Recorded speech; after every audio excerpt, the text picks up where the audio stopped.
Hi, thank you for being here with me on this session where I'm going to be chatting with Sachin Patel, the founder of Perfect Practice Mentorship.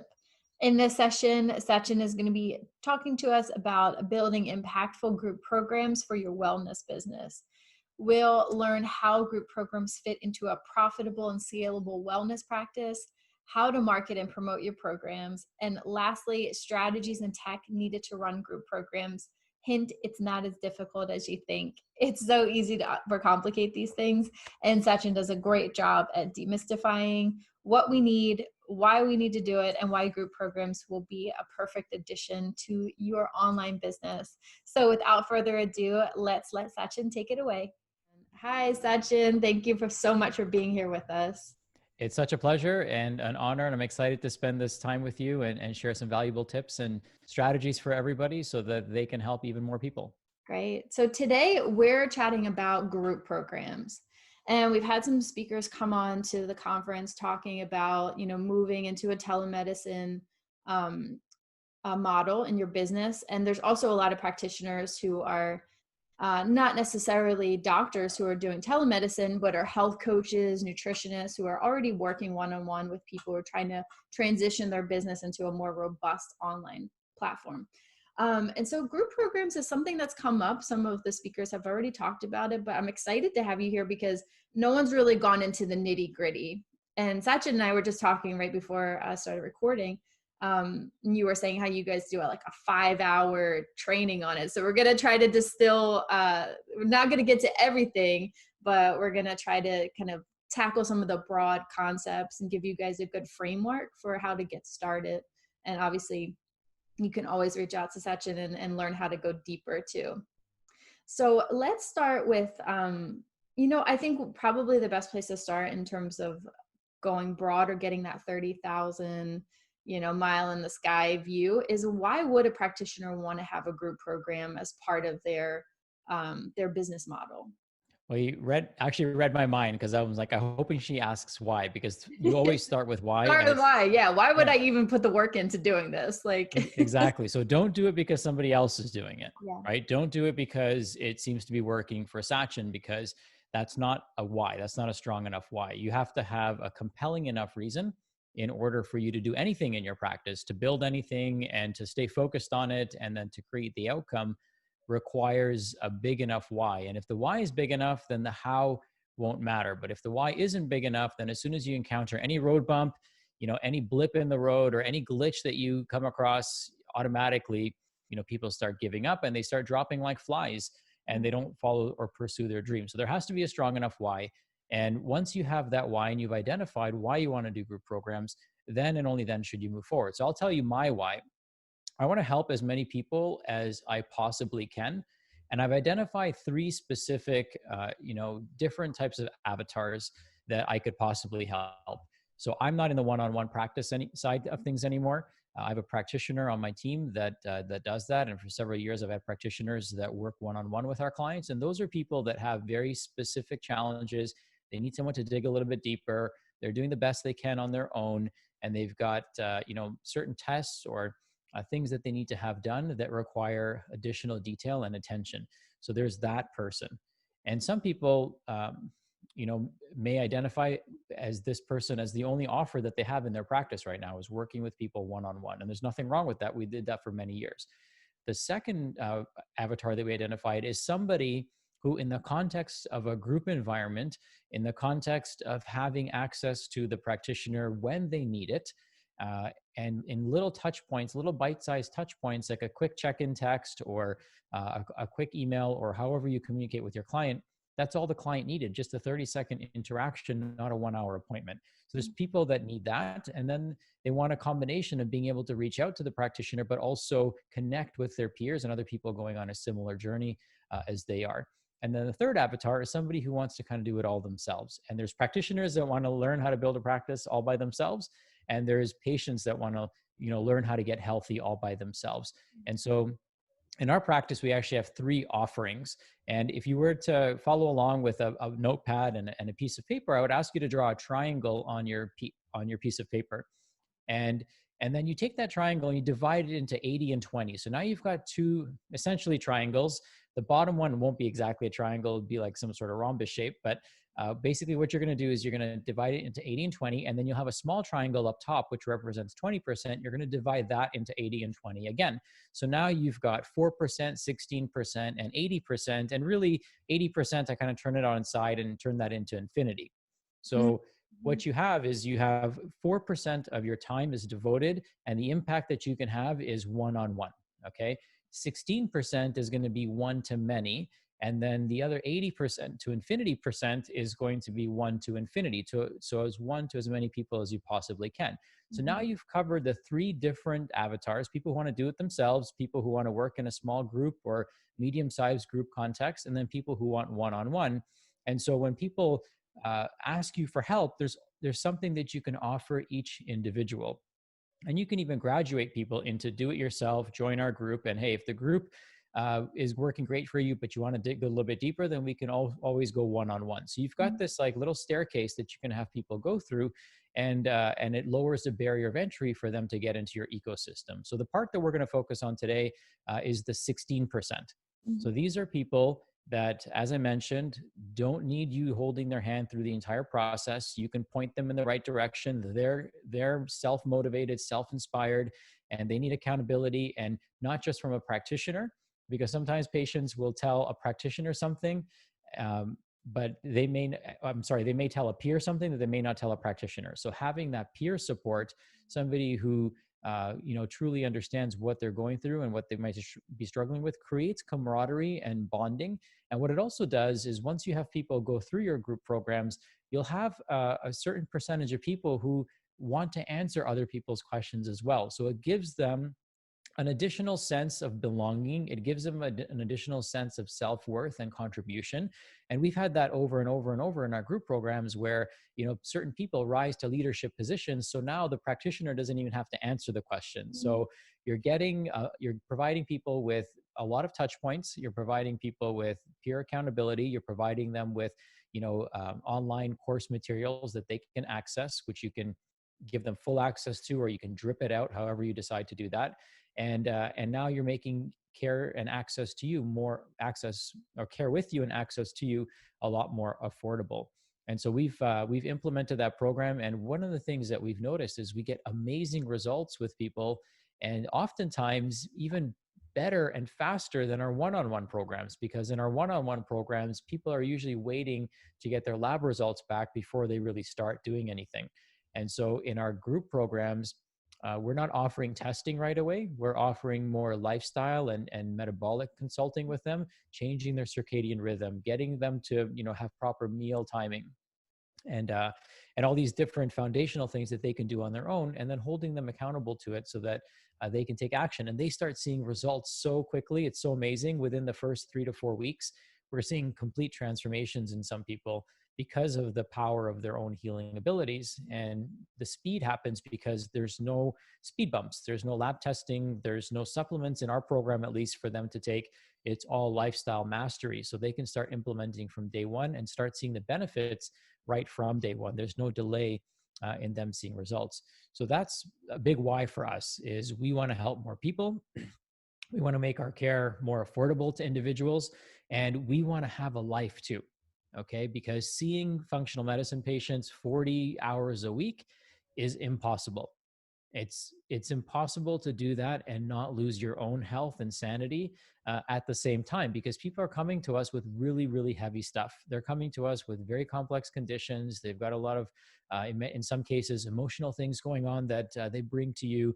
So this is a way of us helping people, but also protecting ourselves from the overwhelm that comes with seeing and working with really complicated cases. But you may also find that there are instances where people don't have super complex cases, and with the right direction, they can get some amazing results on their own.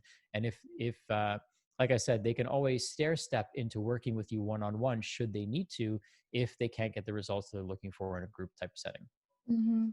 I just wanted to kind of underline something that you were saying about the people inside of the group that will transition into a little bit more like elevate into a leadership role. And I just wanted to point out that those are the people that would become like a brand ambassador too, and a Hmm. course ambassador. So it's always great, in a business to have those super fans who are out there shouting out your program, shouting out your business. And so I think cultivating those relationships is very important. And I'm glad that you pointed that out. And one question too, I just wanted to clarify. So I love the triangle thing, and I made a little note of this. So we've got the 4%, the 16, and the 80. The 80%, that's the 1 to infinity. Is that the group of people that you're creating content for? Is that like your podcast, your blog post? Is that the 1 to infinity, or are these paying clients or customers? Yeah, so specifically, it can be for some people. It might start off as free content, but eventually, we encourage you to have some gated content so Mm. that when people, in this particular case, people are purchasing content that we've specifically put together for them and repackaged for them, and it's completely hands off from a customer service standpoint, but they're Oh, so getting this could be great online content. programs as well. Yeah, so this would be like online programs. I Yes. see. Okay. So if you have some kind of like even like tripwire programs, and then that can graduate people into a one to many model. Right. So I'll give you an example. We have a program called the Doctor of the Future. And the Doctor of the Future is an online Kajabi course. So we've created it online and it completely exists on its own. So, people can buy it for $97. When COVID struck, I made a special offer for 97 cents. And I had about 1,000 people buy that program. So now what happens is these people are invested. They kind of get to see behind the scenes of what we're all about. They get to engage in our content. And the people that engage in that content, they can then, they're more likely to become involved in a group program because they might, want to, learn a little bit more about what you do. And you can market to those people and connect with those people because they're already in your ecosystem. And they've already demonstrated to you that they value your content and they're willing to pay for it. Right. Right. And, one of the ways that you create this stuff is you kind of work backwards. So you don't start off by creating an online program and then creating a group program and then creating one-on-one. You actually create the one-on-one first, which most people are already doing. That gives you the know-how and the experience to know what questions people are going to have, what road bumps people are going to encounter, what sticking points people are going to have, so that you're able to then, when you create the group program, you're able to address those things, those questions before they even come up in people's heads. Okay, I'm so so glad because you just answered my next question, which was going to be about how do we choose the topics for the group program and how do we reverse engineer it so that whether it's from the top down from the 4% one-on-one, which is going to be your biggest high ticket offer, all the way down to like gated content, all the way down to free blog posts and podcasts and things like that. When we get to the middle in that group program, how do you reverse engine? Like, how do you figure out that topic? So you're saying that you start with a one-on-one, how you're going to work with people, figure out what the questions are, and then start to construct the group program around that. Are there any other strategies that you'd recommend around like how to figure out what to actually teach in your group program? yeah, that's actually an excellent question. So the old saying goes from Field of Dreams, if you build it, they will come. And I promise you that that's not true. Okay. Same with Facebook ads too. Same with Yeah. anything that we're talking about in the online business space. If you build it, it's not guaranteed that they will come. Right. From a Exactly. website all the way to a funnel, to a Facebook ad, to a group program. I've learned Yes. that the hard way many times in the past. so so that is the 100% truth. So Mhm. I learned that a few years ago. And so one of the things that I did is I never created something since that point that I learned that lesson. I never create anything until I get enough buy-in. Okay. And in fact, there's been times where I've created a program and I actually changed my mind on the program because of COVID, right? So I actually was going to do a sales training program for functional medicine practitioners, and it was not relevant anymore. So Yeah. I even had people buy the program and I ended up refunding their money because my attention needed to go somewhere else. Thank God I didn't create the content, because the way I tell people to create content is to commit to, the guidelines and commit to the deliverables that you're going to offer to people and make sure they're relevant, but create the content in real time. And so there's a few reasons for that. One, because your content will be way more relevant based on what's happening in the world at that moment. And as we know, the world can flip upside down overnight. Overnight. Yeah. I feel bad for people who planned their entire 2020, marketing plan because it probably had to completely change, Yeah. right? Yeah, this whole summit was kind of born out of COVID too. This wasn't even a twinkle in my eye before this happened. Right. So we've got to be adaptable. We've got to be relevant, and relevant where it's relevant. So what I tell people to do is create the content. You're going to create it anyway. So if it takes you an hour to create an hour long video, well, you could spend that hour now, or you could spend that hour, the day it's due, or do it live, or do it the day before or the week of. um, as long as you're willing to meet your make your commitments and keep your commitments, you're totally fine, because your audience doesn't need week nine's training at week one. They need it at week nine. Mhm. So another thing that's important, and this has to do a lot with psychology and the way our brain works, and this I don't hear too many people talking about this. So if you're looking to do a group program or build something into the future, then this is important to understand from a psychology standpoint. So the way dopamine works and the way our brain works is it moves towards something, it stays focused, and then when there's a sense of completion, there's a sense of reward that the brain experiences. So if I have a 12-week program and I record all 12 weeks on a Sunday afternoon, well, week 12's loop is going to stay open for 12 weeks. I'm not going to experience any joy or any sense of completion or any sense of reward from that, from doing that exercise or doing that content, because it's going to take until 12 weeks later. And at Is this week for 12, the course creator or for someone who's consuming?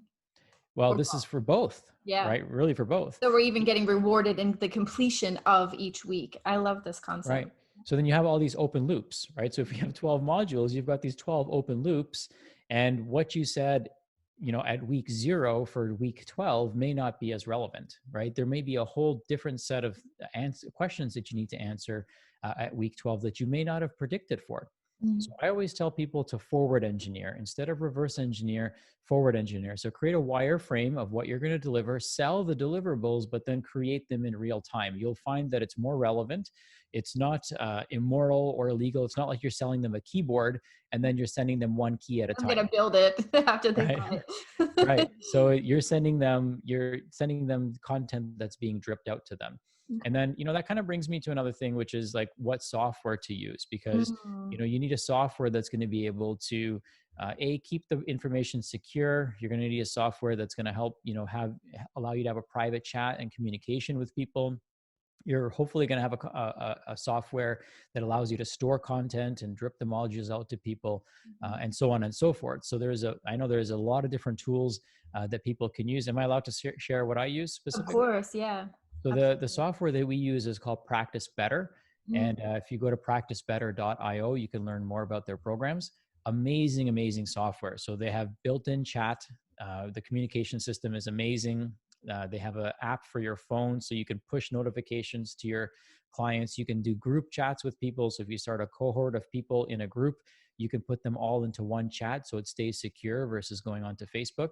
You can also drip them content, so they can get dripped content every week that's sent out to them, and it all stays in that ecosystem. They can share documents with you.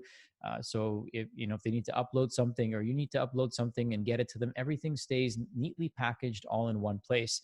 And just an amazing, amazing software. We've been eyeing the software down for years, and they just recently introduced the multi-practitioner feature. So we started using it and I'm like, where have you been my entire life? So I absolutely love it. And the software was originally designed for health coaches, but when I met the CEO a few years ago, they started redesigning it and making it more relevant to functional medicine practitioners. So it's a great tool for functional medicine practitioners, and you could do telehealth and all that other stuff. But I've heard of this. I've heard of this piece of software, and I never knew that you could do group programs. This is the first. So mhm, I always thought about it in the health coaching and functional medicine world as well, as a way to relay with patients, to store information. But you know what I love that you just said was the group chat function, because it yeah, alleviates that issue of like, okay, so where do you have your group? Do you have a Facebook group? And then once you get into the Facebook, which I know a lot of people do, once you get into that, then you have questions about like pay to play models. Will you have to pay at some point to run your group? You don't own that. It's not on a platform mhm. um, that's yours. And I love that you can have this kind of gated community that can chat with one another without sending them off to a different platform. Do you still do a Facebook group as well, or do you keep everything within Practice Better? No, we do still have a Facebook group, because what we will do is we'll do Facebook lives, Okay. a Facebook group is great too, because people are kind of used to that platform, so it's a way They're where on there all day. they're on, especially now, so it's a great place for them to congregate without having to go out of the Facebook app and stay connected with us. So some of the content will be duplicated, but what I like about Practice Better is I can drip out content. So in Mhm. Facebook, what's nice is you can set units up. So if I have 12 modules, I can set up 12 different units in Facebook as in a group. And so people can find that particular content for week 1, week 2. But as soon as they enter the group, they have access to all of it. Whereas with Practice Better, I can drip it out to them. So, hey, here's what's relevant this week. You don't have to get overwhelmed with everything else that's available to you.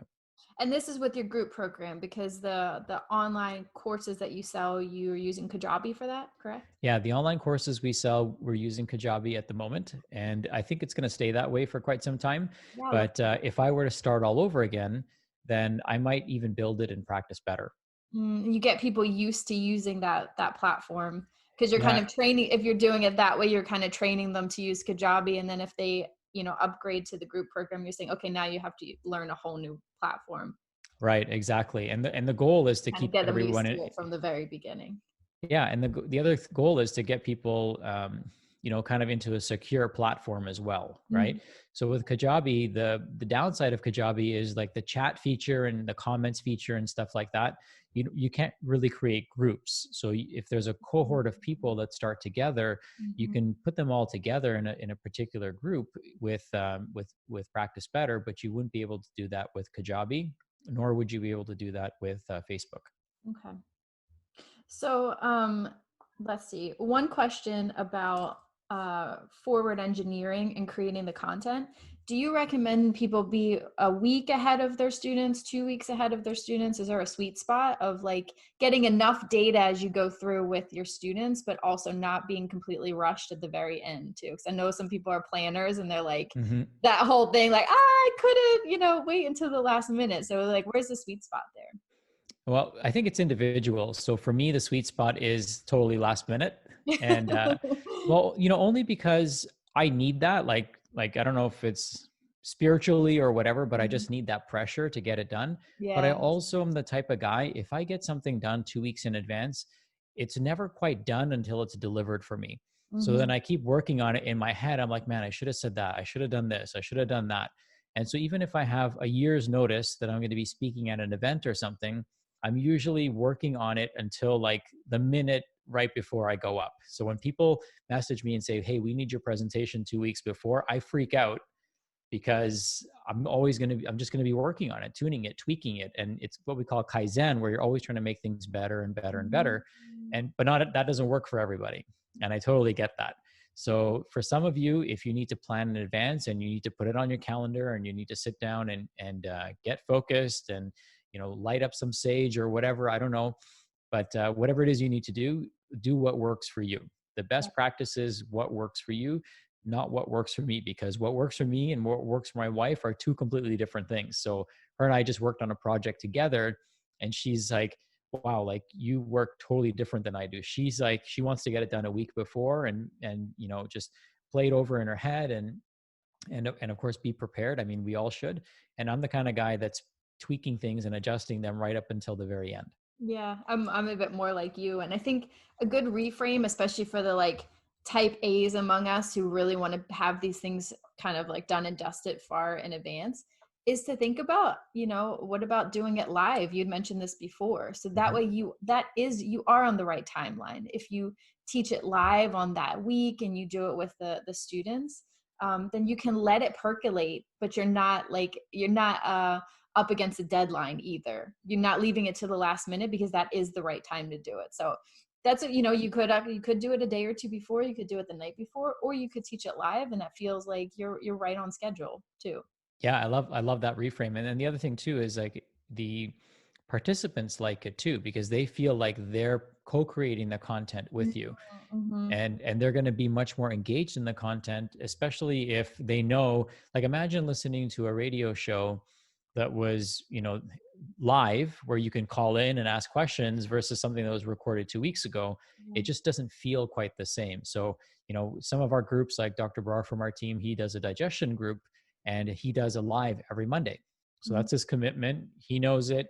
Everyone in the group knows it. They post their questions in advance. Some people will ask questions that are live, and then they know that their questions are going to get answered there. So they're also more likely to tune in Yeah. because they feel like I'm part of this conversation. I'm co-creating this dialogue that's happening. Great.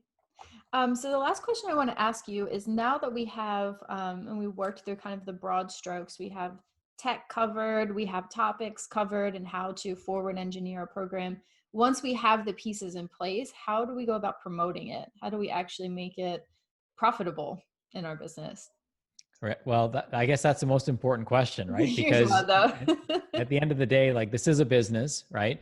And we can help more people if we have some energy, and that's essentially what money is. If we have some energy behind our movement, we can influence and impact more people. So, a couple things that you want to keep in mind: the lowest hanging fruit is your existing clients, or Mhm. clients that came to you, but maybe couldn't afford your one-on-one programs. Maybe they wanted to do a little bit themselves and kind of have you there as somebody that can guide them and nudge them along.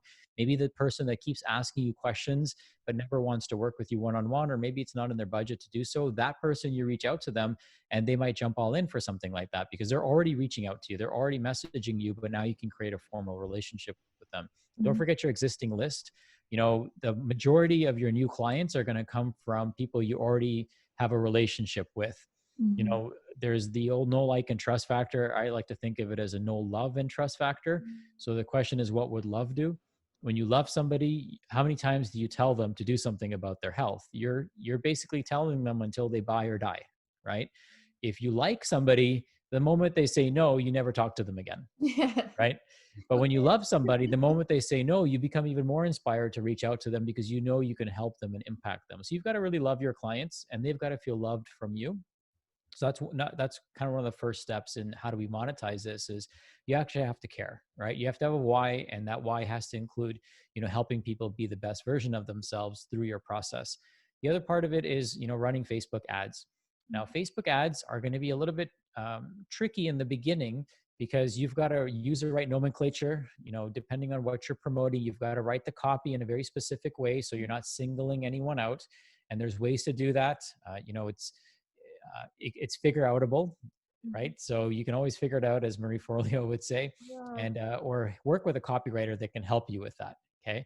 And that's like a whole course in and of itself, but it is possible to kind of beat the algorithms and get your message out there without calling anyone out on their health condition. Mhm. So when you do the Facebook ads, you want to make sure that your ads are obviously have the right amount of text on them, but are using images and colors that are bright, they get people's attention, and using copy that gets people to stop scrolling. But then you've got to also have a compelling enough offer for them to get for them to take action. So sometimes a webinar might be an appropriate call to action.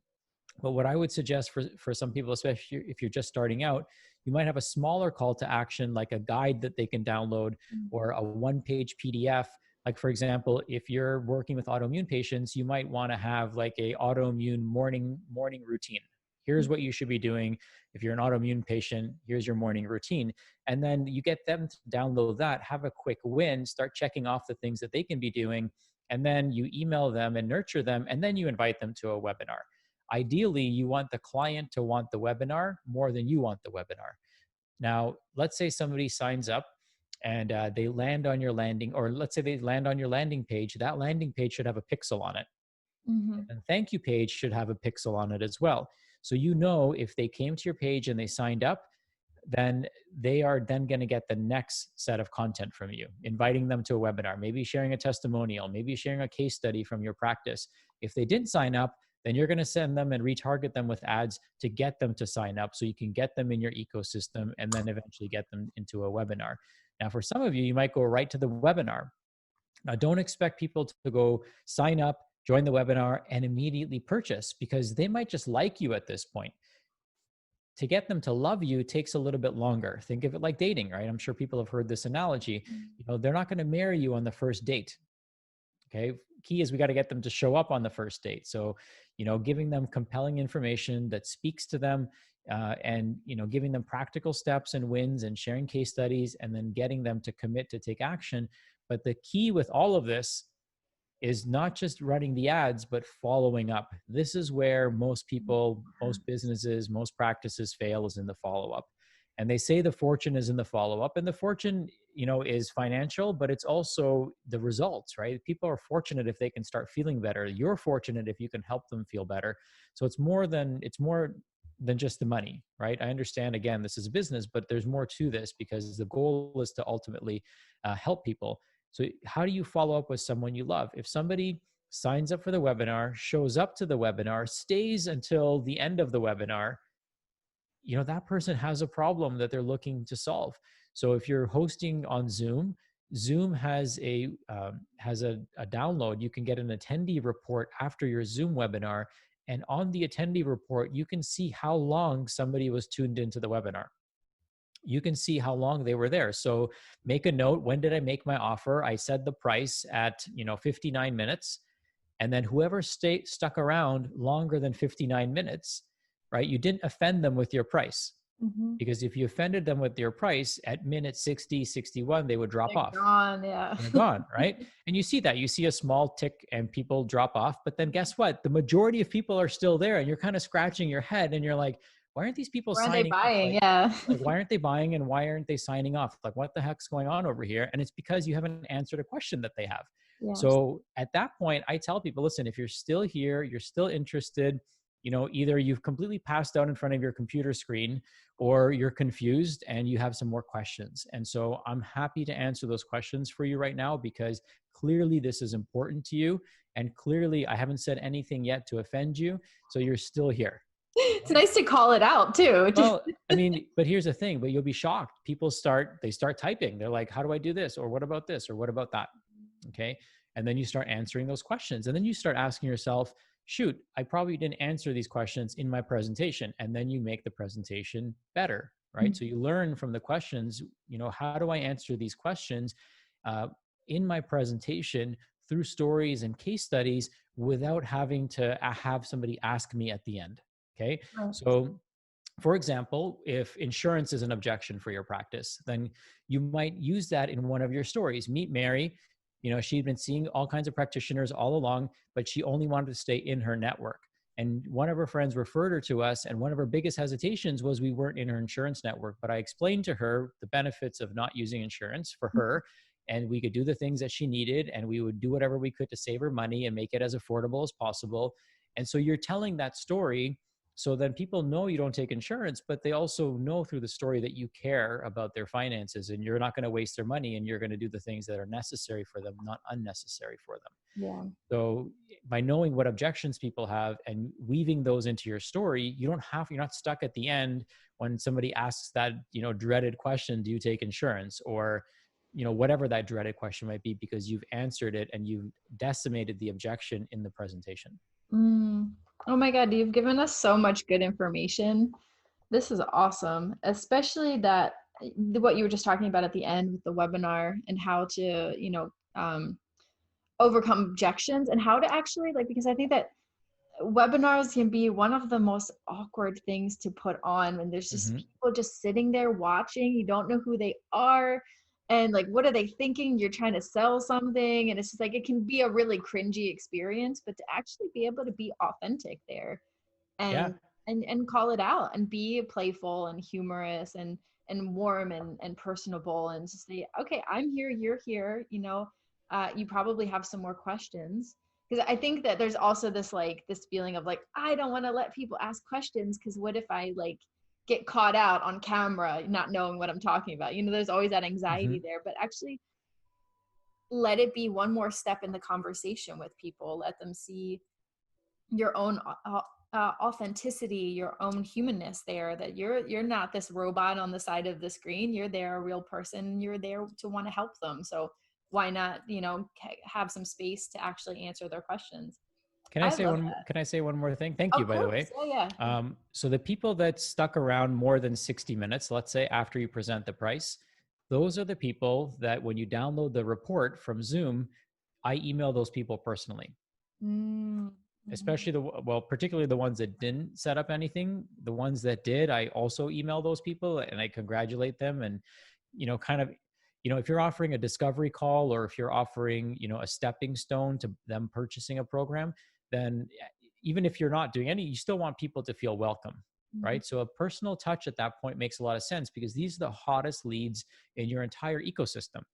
And what's Nobody's a hotter price than that point that lead right makes it now. worth doing this? That's what I'm wondering. Like, I know there's not a hard and fast number for that, but Hmm. like for you to actually reach out to somebody personally, like I'm thinking this is a more high ticket offering that we're trying to sell to people, correct? Not like a Well, $97 program. We're talking more like a $1,500 group right. program, So correct? this particular program that I'm referring to is $14.99, so $1,500 program, Okay.